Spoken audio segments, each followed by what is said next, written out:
So আমি on the way আছো এতিয়াও আৰু 3-4 কিলোমিটাৰ আছে গড়কংলা লেকলে কিন্তু এটা আচৰিত কথা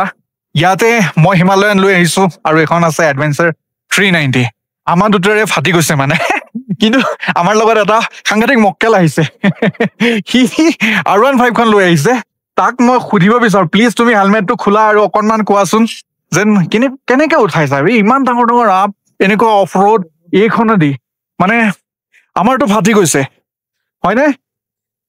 আমাৰ ফাটি গৈছে ইয়াক মই মানিছো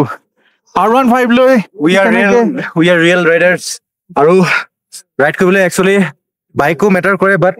নিজৰ জোজটো মেটাৰ কৰে ভিতৰত এটা জুনুন থাকিব লাগিব না কিন্তু ফাটি গৈছে ন ফাটিছে কিন্তু ফটাটো ফাটিছে কিন্তু আপোনালোকক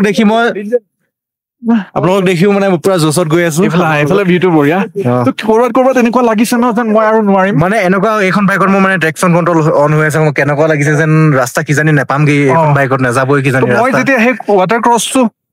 কৰিছিলো ৱাটাৰ ক্ৰসিংটো যেতিয়া আমি কৰিছিলো মই ভাবিছো আমাৰটো ওখ বাইক আমি ওলাই আহিলো ইটো চাগে সোমালে আৰু কিন্তু আমাৰ ওখ বাইকতে ধৰক এয়া পেণ্টৰ অৱস্থা মানে নাইকিয়া হৈ গৈছে জোতা সোমাই গৈছে এতিয়া বৰ্তমান আমাৰ এইটো ঠাণ্ডাত আমাৰ জোতা